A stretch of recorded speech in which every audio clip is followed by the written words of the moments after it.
আসসালামু আলাইকুম। 10 মিনিট স্কুলের অ্যাডমিশন প্রোগ্রামের বাংলা ক্লাসে আমি ফারহান সাকিব তোমাকে স্বাগত জানাচ্ছি। আজকের ক্লাসটা খুবই গুরুত্বপূর্ণ, কারণ আজকের ক্লাসে আমরা মূলত বাংলা নিয়ে বিগত বছরগুলোতে বিভিন্ন ভর্তি পরীক্ষায় যে সকল প্রশ্ন এসেছে সেই প্রশ্নগুলো দেখব, অপশনসগুলো দেখব এবং সঠিক উত্তরগুলো খুঁজে বের করার চেষ্টা করব। চলো তাহলে দেরি না করে শুরু করা যাক বিগত বছরের প্রশ্ন সলভিংয়ের এই প্রথম পর্বের ক্লাসটি।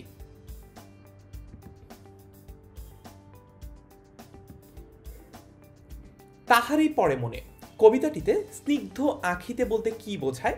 এই প্রশ্নটি এসেছে ঢাকা বিশ্ববিদ্যালয়ের খ বিভাগে 2017-18 সালে।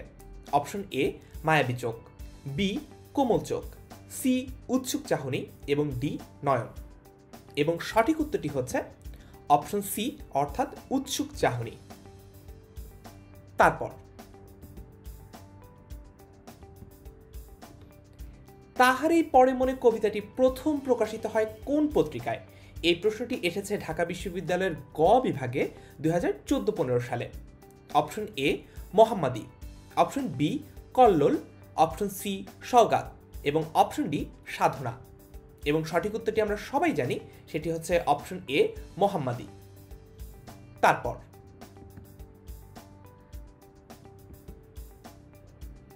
বসন্তের প্রতি কবি বিমুখ কেন?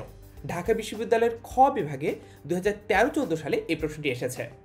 এর অপশন এ হচ্ছে বরণের আগেই বসন্ত চলে এসেছে বলে, বি হচ্ছে শীত কবির প্রিয় বলে, সি হচ্ছে বন্দনা গীতি রচিত হয়নি বলে এবং অপশন ডি হচ্ছে রিক্ত শীতের বিদায়কে ভুলতে না পেরে। এবং সঠিক উত্তর হচ্ছে অপশন ডি রিক্ত শীতের বিদায়কে ভুলতে না পেরে। তারপর সুফিয়া কামালের পৈতৃক নিবাস কোথায়? ঢাকা বিশ্ববিদ্যালয়ের গ বিভাগে 2014-15 সালে এই প্রশ্নটি এসেছে, যার অপশন এ ছিল ঢাকা, বি বরিশাল, সি কুমিল্লা এবং ডি হুগলি। সঠিক উত্তরটি হচ্ছে অপশন সি অর্থাৎ কুমিল্লা, অর্থাৎ সুফিয়া কামালের পৈতৃক নিবাস কুমিল্লায় ছিল। তারপর তাহারই পরে মনে কবিতায় ব্যবহৃত পুষ্পরতি শব্দটি কিভাবে গঠিত হয়? ঢাকা বিশ্ববিদ্যালয়ের ঘ বিভাগে 2013-14 সালে এই প্রশ্নটি এসেছে। অপশন এ সমার যোগে, বি সন্ধি যোগে, সি প্রত্যয় যোগে এবং ডি বিভক্তি যোগে। এবং সঠিক উত্তর হচ্ছে অপশন বি সন্ধি যোগে। তারপর মাধবী অর্থ কি? ঢাকা বিশ্ববিদ্যালয়ের ঘ বিভাগে এই প্রশ্নটি এসেছে 2011-12 সালে। অপশন এ মধুকর, বি মধুমালতী, সি বাসন্তী ফুল এবং ডি মধুময়। সঠিক উত্তর হচ্ছে উত্তর সি অর্থাৎ বাসন্তী ফুল। তারপর এখনো দেখনি তুমি বাক্যে কোট আনকোট নি এটি আসলে কি? ঢাকা বিশ্ববিদ্যালয়ের 2010-11 সালে প্রশ্নটি এসেছে। এর অপশন এ ছিল নেতিবাচক, বি ছিল প্রশ্নবোধক, সি জিজ্ঞাসা চিহ্ন এবং ডি ক্রিয়া বিশেষণ। এবং এর সঠিক উত্তর হচ্ছে অপশন ডি অর্থাৎ ক্রিয়া বিশেষণ। তারপর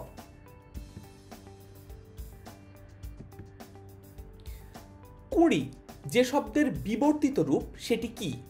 এই প্রশ্নটি এসেছিল ঢাকা বিশ্ববিদ্যালয়ের খ বিভাগে 2005-6 সালে। এর অপশন এ ছিল কুঁড়ি, বি হচ্ছে কেশব, সি কলি এবং ডি কোরক। সঠিক উত্তর হচ্ছে অপশন ডি কোরক। তারপর তাহারই পরে মনে কবিতাটি স্তবক সংখ্যা কত? ঢাকা বিশ্ববিদ্যালয়ের খ বিভাগে 2006-7 সালে প্রশ্নটি এসেছে। অপশন এ 4টি স্তবক, বি 5টি স্তবক, সি 6টি স্তবক এবং ডি 7টি স্তবক। দেখা যাক সঠিক উত্তর কোনটি।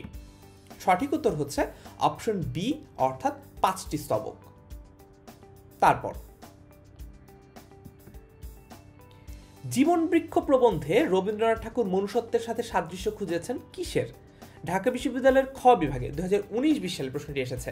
অপশন এ আত্মার, বি সংস্কৃতির, সি বৃক্ষের এবং ডি নদীর গতির। সঠিক উত্তর হচ্ছে অপশন ডি নদীর গতির। তারপর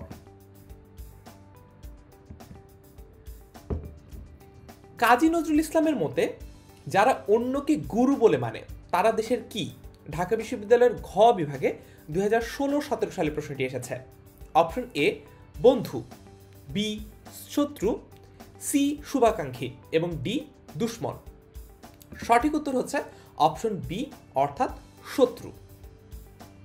এখানে একটা জিনিস বলে রাখা ভালো যে শত্রু আর দুশ্মন দুটোই কিন্তু আসলে সমার্থক শব্দ, কিন্তু তারপরেও আমাদের কাছে যখন ভর্তি পরীক্ষায় এ ধরনের কোনো প্রশ্ন আসবে যে এক্স্যাক্ট শব্দটা আমাদের বইতে আছে সেই শব্দটাই ব্যবহার করতে হবে, অর্থাৎ সঠিক উত্তর হিসেবে আমাদেরকে সেটাই সিলেক্ট করতে হবে।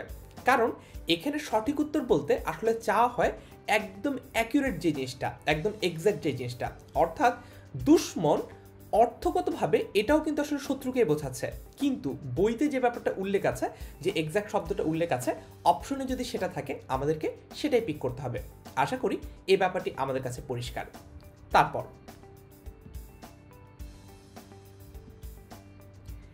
যা তার প্রাপ্তি তাই তার দান কথাটি কার ক্ষেত্রে প্রযোজ্য? ঢাকা বিশ্ববিদ্যালয়ের ক বিভাগে এই প্রশ্নটি এসেছে 2017-18 সালে।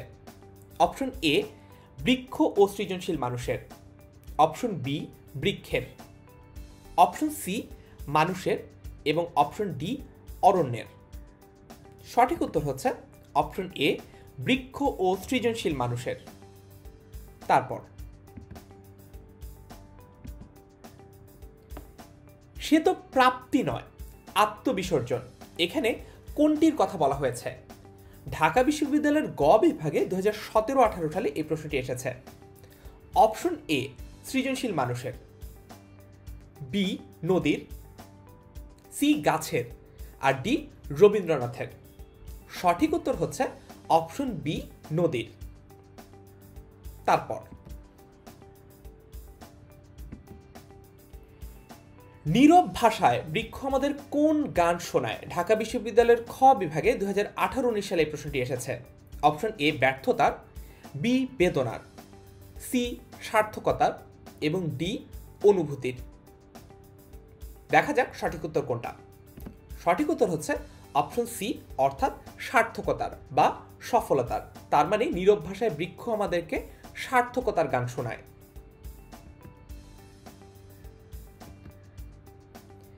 মানুষের বৃদ্ধি কেবল দৈহিক বৃদ্ধি নয়, আত্মিকও, এটি কোন রচনায় উল্লেখ করা আছে? ঢাকা বিশ্ববিদ্যালয়ের ঘ বিভাগে 2018-19 সালে এই প্রশ্নটি এসেছে। অপশন এ বিড়াল, বি জীবন ও বৃক্ষ, সি আমার পথ এবং ডি অপরিচিতা। সঠিক উত্তর হচ্ছে অপশন বি অর্থাৎ জীবন ও বৃক্ষ। তারপর সেই অস্ত্র কবিতাটি কোন ছন্দে রচিত? ঢাকা বিশ্ববিদ্যালয়ের ক বিভাগে এই প্রশ্নটি এসেছে 2017-18 সালে। অপশন এ অমিল অক্ষরবৃত্ত, অপশন বি মাত্রাবৃত্ত, অপশন সি অন্তমিল অক্ষরবৃত্ত এবং অপশন ডি স্বরবৃত্ত। সঠিক উত্তর হচ্ছে অপশন এ অমিল অক্ষরবৃত্ত। তারপর সেই অস্ত্র আমাকে ফিরিয়ে দাও, এখানে সেই কোন পদ? ঢাকা বিশ্ববিদ্যালয়ের ক বিভাগে 2017-18 সালে এই প্রশ্নটি এসেছে। অপশন এ বিশেষণ, অপশন বি ক্রিয়া বিশেষণ, অপশন সি অব্যয় এবং অপশন ডি সর্বনাম। সঠিক উত্তরটি হচ্ছে অপশন এ অর্থাৎ বিশেষণ। তার মানে এখন প্রশ্ন হতে পারে যে কেন এখানে সেই পদটা বিশেষণ পদ? কারণ সেই দিয়ে এই অস্ত্রটিকে নির্দিষ্ট করা হচ্ছে, স্পেসিফিক করা হচ্ছে, অর্থাৎ কোন অস্ত্র পার্টিকুলারলি সেটা বোঝানো হচ্ছে। এভাবে বিশেষায়িত করার জন্যই এখানে এটা বিশেষণ হিসেবে গণ্য হচ্ছে। তারপর শামসুর রহমানের জন্মসাল কত? ঢাকা বিশ্ববিদ্যালয়ের ঘ বিভাগে প্রশ্নটি এসেছে 2017-18 সালে। Option A 1927, option B 1931, option C 1928 এবং অপশন ডি 1929। সঠিক উত্তর হচ্ছে অপশন ডি 1929 সাল, অর্থাৎ শামসুর রহমানের জন্ম হয়েছিল 1929 সালে। হৃদয়ের হরিত উপত্যকায় কি হয়? হরিৎ শব্দটার অর্থ আমরা আশা করি সবাই জানি, এটার অর্থ হচ্ছে সবুজ। তো প্রশ্ন এসেছে ঢাকা বিশ্ববিদ্যালয়ের খ বিভাগে 2017-18 সালে যে হৃদয়ের হরিৎ উপত্যকায় কি হয়? অপশন এ বরকত বুক পাতে, অপশন বি দুঃখিনী মাতার অশ্রু জলে ফোটে ফুল, অপশন সি শিহরিত হয় ক্ষণে ক্ষণে, অপশন ডি কেউ বা ভীষণ জেদি বিপ্লবে ফেটে পড়ে। এর সঠিক উত্তর হচ্ছে অপশন বি দুঃখিনী মাতার অশ্রু জলে ফোটে ফুল। তারপর ফেব্রুয়ারি 1969 কবিতায় কোন ফুলের কথা বলা হয়েছে আমাদের প্রাণ হিসেবে? ঢাকা বিশ্ববিদ্যালয়ের গ বিভাগে 2016-17 সালে এই প্রশ্নটি এসেছে। অপশন এ কৃষ্ণচূড়া, অপশন বি পদ্ম, অপশন সি শিউলি এবং অপশন ডি গোলাপ। সঠিক উত্তর হচ্ছে অপশন এ কৃষ্ণচূড়া। তারপর জিহ্বায় উচ্চারিত প্রতিটি ড্যাশ কবিতা, অর্থাৎ বোঝাই যাচ্ছে এখানে এক্সাক্ট একটা শব্দ বসাতে হবে যেটা আমাদের বইতে উল্লেখ আছে। এখানে শূন্যস্থানে কি বসবে? ঢাকা বিশ্ববিদ্যালয়ের ক বিভাগে 2016-17 সালে এই প্রশ্নটি এসেছে। অপশন এ শব্দমালা, বি সত্য, সি সত্য শব্দ এবং ডি শব্দরাশি। সঠিক উত্তর হচ্ছে অপশন সি সত্য শব্দ, অর্থাৎ জিহ্বায় উচ্চারিত প্রতিটি সত্য শব্দ কবিতা। তারপর প্রাণ দেওয়া নেওয়া ঝুলিটা থাকে না শূন্য পংক্তিটির রচয়িতা কে? ঢাকা বিশ্ববিদ্যালয়ের গ বিভাগে 2014-15 সালে এই প্রশ্নটি এসেছে। Option A Sukanta Bhattacharya, B Kazi Nazrul Islam, C Ahsan Habib এবং ডি শামসুর রহমান। সঠিক উত্তর হচ্ছে অপশন এ সুকান্ত ভট্টাচার্য। তারপর 18 বয়সে কি নেই? ঢাকা বিশ্ববিদ্যালয়ের ক বিভাগে দুবার প্রশ্নটা এসেছে। একবার এসেছে 2013-14 সালের ক বিভাগে, আরেকবার এসেছে 2014-15 সালের ঘ বিভাগে। অর্থাৎ আমরা বুঝতে পারছি যে বিগত বছরের প্রশ্ন কেন এত গুরুত্বপূর্ণ। কারণ এই প্রশ্ন এক তো রিপিট হয়, আরেক হচ্ছে প্রশ্নের প্যাটার্নটা একই থাকে, অর্থাৎ একই ধরনের প্রশ্নই করা হয়। তাহলে যে ব্যাপারটা সুবিধা হবে আমাদের জন্য, আমরা যদি বিগত বছরের প্রশ্নগুলো আগে থেকে প্র্যাকটিস করি তাহলে আমরা আবার যখন টেক্সট বই পড়তে পড়তে আমরা বুঝতে পারবো যে আসলে এই জায়গাটা থেকে এইভাবে প্রশ্ন আসতে পারে, ওই জায়গাটা থেকে ওভাবে প্রশ্ন আসতে পারে, যে জিনিসটা আমাদের প্রস্তুতিকে অনেক ভালো করতে সাহায্য করবে। তো 18 বছর বয়সে কি নেই? অপশন এ হতাশা, বি সংশয়, সি ভয় এবং ডি নিরাশা। সঠিক উত্তর হচ্ছে অপশন সি ভয়, অর্থাৎ 18 বছর বয়সে ভয় নেই। তারপর 18 বছর বয়স বাঁচে ঢাকা বিশ্ববিদ্যালয়ের খ বিভাগে 2013-14 সালে প্রশ্নটি এসেছে। অপশন এ বিপদের মুখে, অপশন বি দুর্যোগ আজ ঝড়ে, অপশন সি শপথের কোলাহলে, অপশন ডি লক্ষ্য দীর্ঘশ্বাসে। এর সঠিক উত্তর হচ্ছে অপশন বি দুর্যোগ আর ঝড়ে। তার মানে 18 বছর বয়স বাঁচে দুর্যোগ আর ঝড়ে। তারপর সুকান্ত ভট্টাচার্য 18 বছর বয়স কবিতায় পদাঘাতে বা পায়ের আঘাতে কি ভাঙতে চেয়েছেন? ঢাকা বিশ্ববিদ্যালয়ের ক বিভাগে প্রশ্নটি এসেছে 2011-12 সালে। অপশন এ পাথর, বি সংশয়, সি শিকল এবং ডি অট্টালিকা। এবং এর সঠিক উত্তর হচ্ছে অপশন বি সংশয়, অর্থাৎ সুকান্ত ভট্টাচার্য 18 বছর বয়স কবিতায় পদাঘাতে এই যে সংশয় রয়েছে সেটি ভাঙতে চেয়েছেন। তারপর 18 বছর বয়স কবিতায় স্তবক সংখ্যা কয়টি? ঢাকা বিশ্ববিদ্যালয়ের ক বিভাগে 2007-8 সালে প্রশ্নটি এসেছে। অর্থাৎ এই ধরনের প্রশ্ন কিন্তু কবিতা থেকে এসে থাকে যে এখানে কয়টি লাইন রয়েছে, কয়টি প্যারা রয়েছে। অপশন এ 5টি, অপশন বি 8টি, অপশন সি 10টি এবং অপশন ডি 4টি। সঠিক উত্তর হচ্ছে অপশন বি 8টি। তারপর 18 বছর বয়স কবিতার মূল সুর ঢাকা বিশ্ববিদ্যালয়ের ক বিভাগে 2019-20 সালে প্রশ্নটি এসেছে। অপশন এ ভীরুতা, অপশন বি বিবেকবোধ, অপশন সি নৈতিকতা এবং অপশন ডি অদম্য প্রাণশক্তি। এবং এর সঠিক উত্তর হচ্ছে অপশন ডি অদম্য প্রাণশক্তি। তারপর সুকান্ত ভট্টাচার্যের বিখ্যাত কাব্যগ্রন্থের নাম কি? সুকান্ত ভট্টাচার্যের বিখ্যাত কাব্যগ্রন্থের নাম কি? প্রশ্নটি ঢাকা বিশ্ববিদ্যালয়ের ঘ বিভাগে 2013-14 সালে এসেছে। অপশন এ ছাড়পত্র, বি আকাল, সি পূর্বাভাস এবং ডি ঘুম নেই।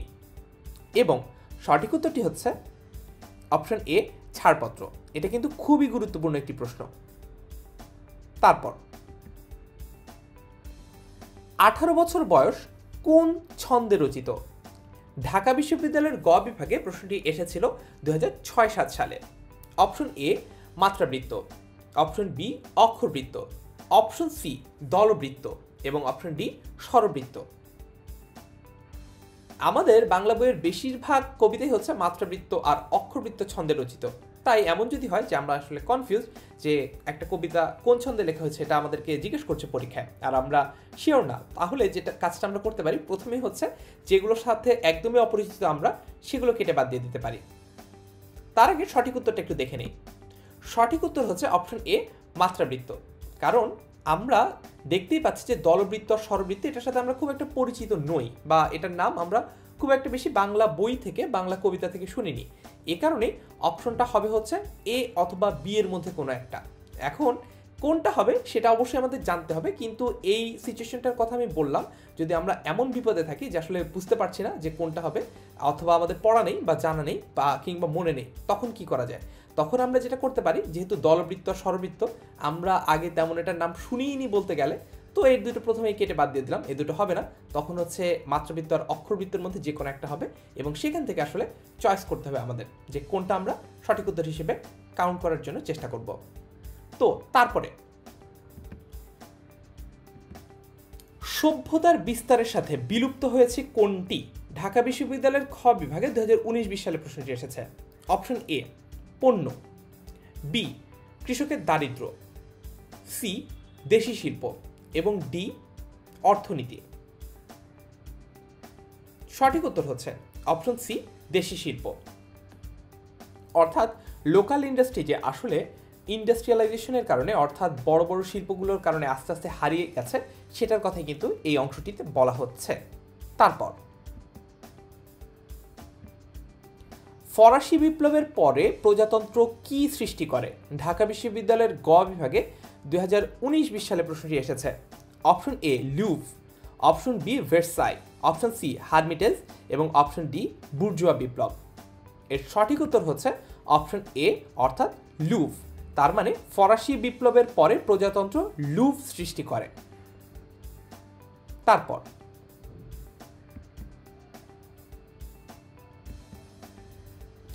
মোতাহের হোসেন কোন আন্দোলনের সাথে যুক্ত ছিলেন? ঢাকা বিশ্ববিদ্যালয়ের গ বিভাগে 2018-19 সালে প্রশ্নটি এসেছে। অপশন এ স্বদেশী আন্দোলন, বি অসহযোগ আন্দোলন, সি ভাষা আন্দোলন এবং ডি বুদ্ধির মুক্তি। সঠিক উত্তর হচ্ছে অপশন ডি বুদ্ধির মুক্তি। তারপর কি জাদু বাংলা গানে লাইনটি কোন রচনায় উদ্ধৃত বা উল্লেখিত হয়েছে? ঢাকা বিশ্ববিদ্যালয়ের ঘ বিভাগে 2018-19 সালে প্রশ্নটি এসেছে। অপশন এ 52 দিনগুলো, বি জাদুঘরে কেন যাব, সি মাসি পিসি এবং ডি আমার পথ। সঠিক উত্তর হচ্ছে অপশন বি জাদুঘরে কেন যাব। তারপর নৈয়ায়িক কাকে বলা হয়? ঢাকা বিশ্ববিদ্যালয়ের ক বিভাগে 2019-20 সালে প্রশ্নটি এসেছে। অপশন এ নীতিবানকে, বি পণ্ডিতকে, সি যিনি ন্যায় শাস্ত্র জানেন, ডি তার্কিককে। সঠিক উত্তর হচ্ছে অপশন সি যিনি ন্যায় শাস্ত্র জানেন। অর্থাৎ যিনি ন্যায় শাস্ত্র জানেন তাকে বলা হয় নৈয়ায়িক। আশা করি আবার যদি প্রশ্নটা আসে আমরা এবার সঠিক উত্তর দিতে পারবো। তোমার কথাগুলি ভারী সোশিয়ালিস্টিক, এই উক্তি কার উদ্দেশ্যে উচ্চারিত হয়েছে? ঢাকা বিশ্ববিদ্যালয়ের ক বিভাগে 2019-20 সালে এই প্রশ্নটি এসেছে। Option A Kamalakanta, option B Bankimchandra, option C মার্জার, অপশন ডি প্রসন্ন। আচ্ছা দেখা যাক সঠিক উত্তরটি কোনটি। সঠিক উত্তর হচ্ছে অপশন সি অর্থাৎ মার্জার। তার মানে এখানে লেখক যখন তার জবানিতে বা কমলাকান্তের জবানিতে কথাগুলো বলছে, তখন মার্জারকে অর্থাৎ বিড়ালকে বলছে যে তোমার যে কথা সেগুলো ভেরি সোশিয়ালিস্টিক। তারপর প্রসন্ন চরিত্রটি কোন রচনায় রয়েছে? ঢাকা বিশ্ববিদ্যালয়ের গ বিভাগে 2019-20 সালে প্রশ্নটি এসেছে। অপশন এ মাসি পিসি, option B Aparichita, option C আহ্বান এবং অপশন ডি বিড়াল। সঠিক উত্তরটি আসলে আমরা সবাই জানি, সেটি হচ্ছে অপশন ডি বিড়াল। তো একটা অ্যাডিশনাল প্রশ্ন তোমাদেরকে জিজ্ঞেস করি, দেখি তোমরা কতজন পারো। প্রশ্নটা হচ্ছে প্রসন্ন এই যে চরিত্রটা রয়েছে তার পেশা কি? দেখি তোমরা এটা কতজন সঠিক উত্তরটা জানো। তারপর কেহ মরে বিল ছেঁচে কেহ খায় কই, মার্জার যেভাবে কথাটি বলেছিল, ঢাকা বিশ্ববিদ্যালয়ের প্রশ্নটি বেশ কয়েকবার এসেছে। তার মধ্যে উল্লেখযোগ্য হচ্ছে ঢাকা বিশ্ববিদ্যালয়ের খ বিভাগে 2018-19 সালে এসেছে, ঘ বিভাগে 2016-17 সালে প্রশ্নটি এসেছে। অপশন এ ঝিমোতে ঝিমোতে, বি খেতে খেতে, সি মনে মনে হেসে, ডি চার পা উপরে তুলে। এবং সঠিক উত্তর হচ্ছে অপশন সি মনে মনে হেসে। অর্থাৎ মার্জার কিংবা বিড়াল মনে মনে হেসে বলল কেহ মরে বিল ছেঁচে কেহ খায় কই। তারপর সরিষা ভোর শব্দটি কোন রচনায় পাওয়া যায়?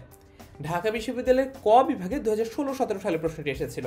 অপশন এ মাসি পিসি, বি অপরিচিতা, সি আহ্বান এবং ডি বিড়াল। দেখা যাক সঠিক উত্তর কোনটি।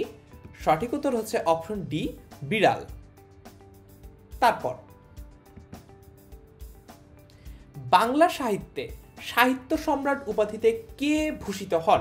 ঢাকা বিশ্ববিদ্যালয়ের গ বিভাগে 2016-17 সালে প্রশ্নটি এসেছে। Option A Rabindranath Thakur, option B Bankimchandra Chattopadhyay, option C Jibanananda Das এবং অপশন ডি কাজী নজরুল ইসলাম। সঠিক উত্তর হচ্ছে অপশন বি বঙ্কিমচন্দ্র চট্টোপাধ্যায়। তারপর বিড়াল রচনায় উল্লেখিত ওয়েলিংটন এই ভদ্রলোক আসলে কে? ঢাকা বিশ্ববিদ্যালয়ের ঘ বিভাগে 18-19 সালে এই প্রশ্নটি জানতে চাওয়া হয়েছিল। তো অপশনে ছিল এ রাজনীতিবিদ, বি সভাসদ, সি দার্শনিক এবং ডি বীরযোদ্ধা। দেখা যাক সঠিক উত্তর কোনটি। যদিও আমরা অনেকেই জানি, তারপরে একটু ক্রস চেক করে দেখা যাক। অপশন ডি বীরযোদ্ধা। অর্থাৎ বিড়াল রচনায় যে ওয়েলিংটনের কথা বলা হয়েছে তিনি বিখ্যাত হয়েছিলেন তার বীরত্বের জন্য। তারপর বঙ্কিমচন্দ্র চট্টোপাধ্যায় রচিত রাজসিংহ কোন ধরনের সাহিত্যকর্ম? ঢাকা বিশ্ববিদ্যালয়ের ঘ বিভাগে প্রশ্নটি এসেছে 2018-19 সালে। অপশন এ গল্পগ্রন্থ, অপশন বি মিথ আশ্রয়ী উপন্যাস, অপশন সি ঐতিহাসিক উপন্যাস আর অপশন ডি রম্য রচনা। এই অংশ থেকে যে জিনিসটা জানা ও বোঝা আমাদের জন্য গুরুত্বপূর্ণ সেটি হচ্ছে ঢাকা বিশ্ববিদ্যালয় যখন বাংলা থেকে প্রশ্ন আসে বা বাংলা বই থেকে প্রশ্ন আসে তখন কিন্তু এই যে লেখক পরিচিতি বা কবি পরিচিতি থেকে প্রশ্ন আসছে তখন এই ধরনের প্রশ্ন আসে যে অমুক সাহিত্যকর্মটা আসলে কি, গল্প, প্রবন্ধ, উপন্যাস নাকি কাব্যগ্রন্থ। তার মানে আমরা বিখ্যাত সাহিত্যিকদের বিখ্যাত সাহিত্যকর্মগুলো নিয়ে যখন পড়ছি, জানছি ও মনে রাখার চেষ্টা করছি তখন অ্যাডিশনালি আমাদেরকে এটাও মনে রাখতে হবে যে সেই সাহিত্যকর্মটা আসলে কোন ধরনের সাহিত্যকর্ম।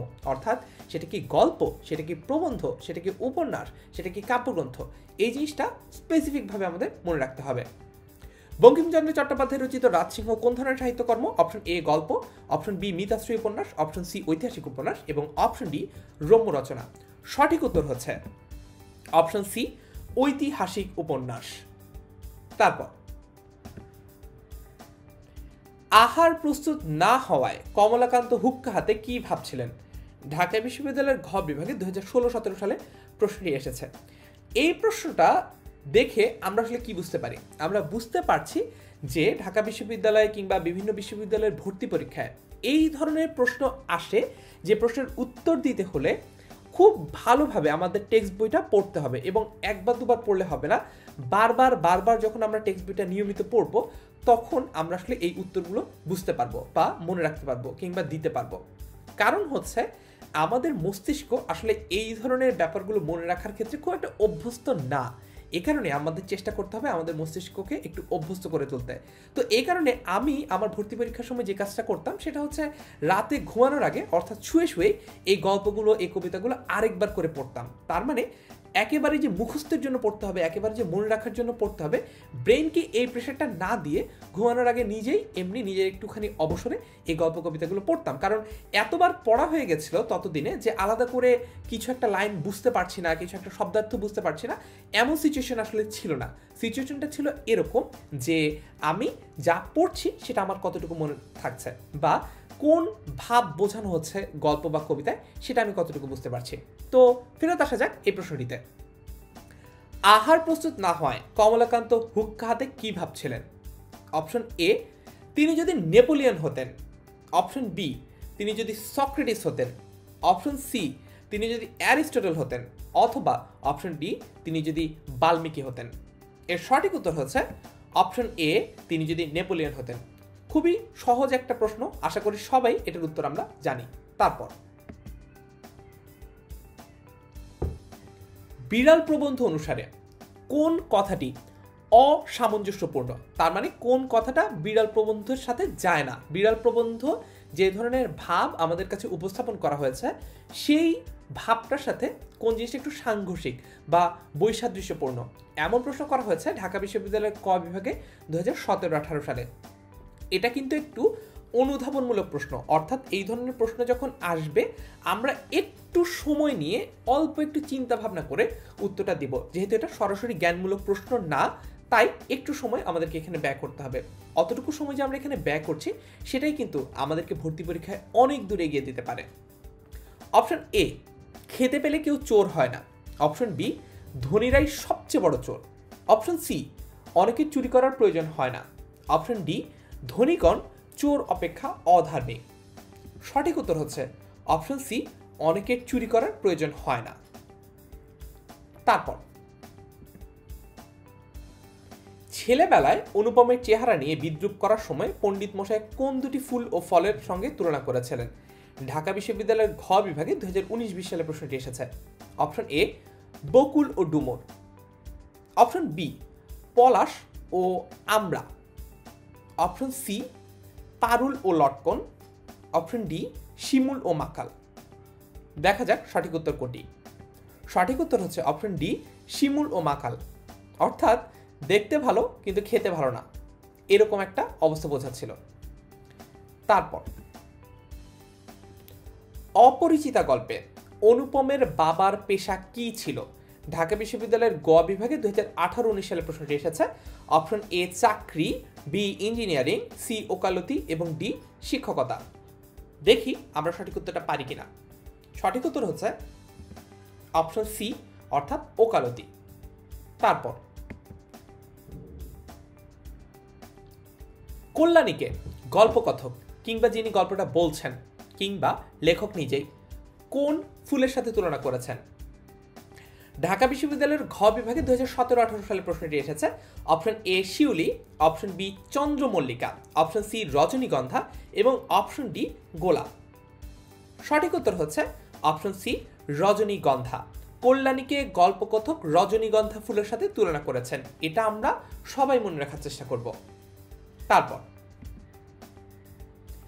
রক্তকরবী কোন ধরনের রচনা? একটু আগে এই যে ব্যাপারটা বলছিলাম যে বিখ্যাত সাহিত্যিকদের বিখ্যাত সাহিত্যকর্ম কোনগুলো, সেগুলো জানার পাশাপাশি সেই সাহিত্যকর্মগুলো কোনটা কোন ক্যাটাগরিতে পড়ে সেটাও আমাদের একটু জানতে হবে। এই যেমন প্রশ্ন এসেছে যে রক্তকরবী কোন ধরনের রচনা বা কোন ক্যাটাগরির রচনা। ঢাকা বিশ্ববিদ্যালয়ের ঘ বিভাগে 2017-18 সালে প্রশ্নটা এসেছিল। অপশন এ, গান। অপশন বি, কবিতা। অপশন সি, উপন্যাস এবং অপশন ডি, নাটক। সঠিক উত্তর হচ্ছে অপশন ডি, নাটক। এটাও একটা গুরুত্বপূর্ণ ইনফরমেশন, আমরা মনে রাখার চেষ্টা করব, কারণ একবার যে প্রশ্নটা পরীক্ষায় এসেছে সেটা যে আবার আসবে না এমন কিন্তু কোনো কথা নেই, সেটা বরঞ্চ আবার আসার সম্ভাবনাও বেশ ভালোই আছে। তারপর ঠাট্টার সম্পর্কটাকে স্থায়ী করিবার ইচ্ছা আমার নাই, উক্তিটি কার? ঢাকা বিশ্ববিদ্যালয়ের খ বিভাগে 2017-18 সালে প্রশ্নটা এসেছে। অপশন এ, মামার। অপশন বি, শম্ভুনাথের। অপশন সি, অনুপমের এবং অপশন ডি, কল্যাণীর। তো আমরা একটা মেথড ফলো করতে পারি, সেটা হচ্ছে যদি মনে করি যে পরীক্ষা হলে আমাদের মাথায় আসছে না যে কোনটা সঠিক উত্তর হবে, এমন সময় আমরা কি করতে পারি যে একটু দেখতে পারি যে কোন উত্তরটা হবেই না, একেবারেই হওয়ার সম্ভাবনা নেই, সেটা একটু বাদ দেওয়ার চেষ্টা করি। তো কল্যাণী সে তো ছিল এই বিয়েতে পাত্রী, তাই সে সরাসরি এসে মানা করে দেয় নাই কখনোই, এ কারণে কল্যাণীটা বাদ দিলাম। তারপর হচ্ছে অনুপম। অনুপমের যে ক্যারেক্টারিস্টিক্স আমরা পুরো গল্প জুড়ে দেখেছি, অনুপম কখনো মুখ ফুটে এই ধরনের কথা বলবে এমন ছেলে আসলে অনুপম ছিলই না। তার মানে অনুপম আমরা বাদ দিতে পারি। তার মানে অনুপম বাদ, কল্যাণী বাদ, অপশন সি আর ডি হবে না। এখন ঝামেলা হচ্ছে অপশন এ আর বি এর মধ্যে, মামার হবে নাকি শম্ভুনাথের হবে। আচ্ছা, তো এই প্রশ্নের উত্তরটা আমরা দিতে পারবো আমরা যদি মনে মনে চিন্তা করি যে বিয়েটা আসলে কোন পক্ষ ভেঙে দিয়েছিল। বিয়েটা কি পাত্রপক্ষ অর্থাৎ অনুপমের আত্মীয়রা ভেঙে দিয়েছিল, নাকি কল্যাণীর আত্মীয়রা অর্থাৎ পাত্রীপক্ষ বিয়েটা ভেঙে দিয়েছিল?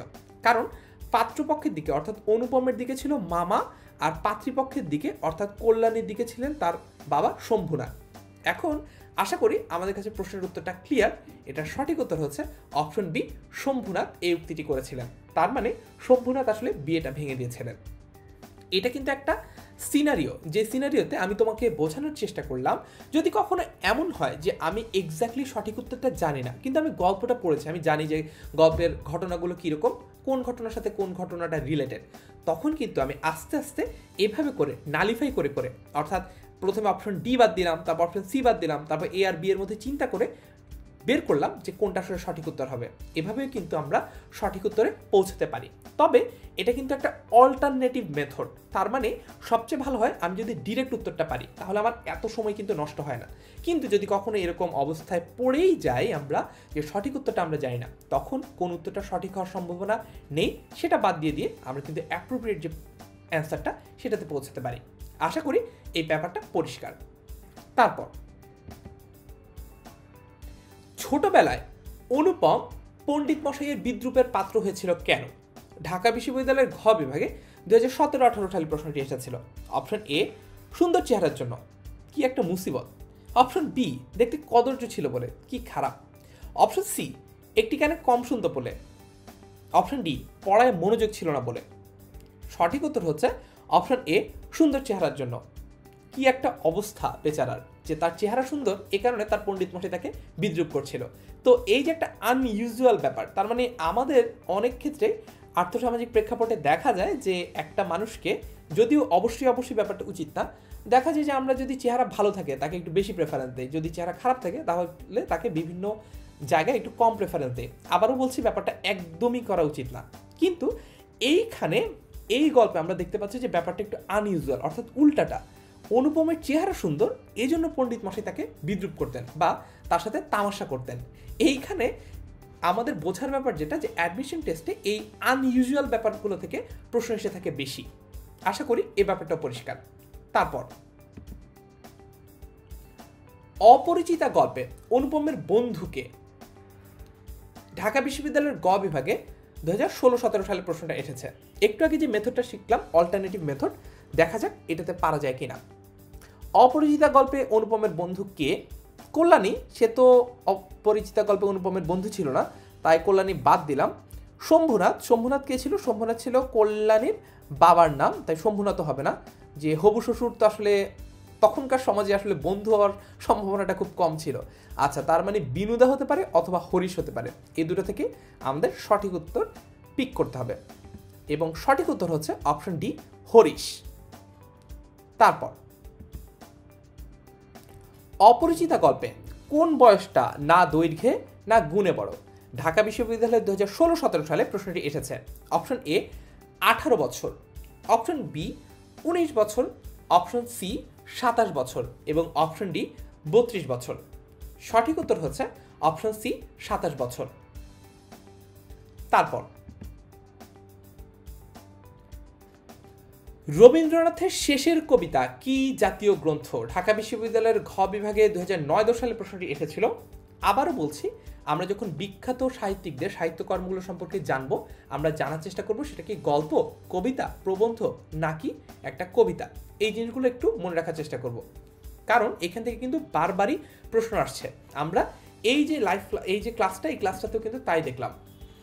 অপশন এ নাটক, অপশন বি প্রবন্ধ, অপশন সি উপন্যাস এবং অপশন ডি মৌলিক কাব্যগ্রন্থ। এখন এইটাও একটা মজার ব্যাপার যে শেষের কবিতা শুনেই মনে হচ্ছে যে এটা হয়তোবা কোনো কাব্যগ্রন্থের নাম। এই কারণে ঢাকা বিশ্ববিদ্যালয়ের ঘ বিভাগে 2009 সালে অনেকেই ভুল করে দাগিয়ে এসেছে যে এটা মৌলিক কাব্যগ্রন্থ। কেন? কারণ হচ্ছে নামের সাথে কবিতা আছে। এইখানে কিন্তু আরেকটা মজার ব্যাপার, অ্যাডমিশন টেস্টে সবসময় আনইউজুয়াল যে ব্যাপারগুলো সেগুলোকে পিক করা হয়, অর্থাৎ বেশি বেশি করে ব্যতিক্রমী যে ঘটনাগুলো সেগুলোকে পিক করা হয়। অর্থাৎ এত কথার মূল কথা হচ্ছে শেষের কবিতা আসলে কোনো কবিতা না। আর যাই হোক, তার মানে বাকি থাকছে নাটক, প্রবন্ধ অথবা উপন্যাস। সঠিক উত্তর কোনটি? সঠিক উত্তর হচ্ছে অপশন সি, উপন্যাস।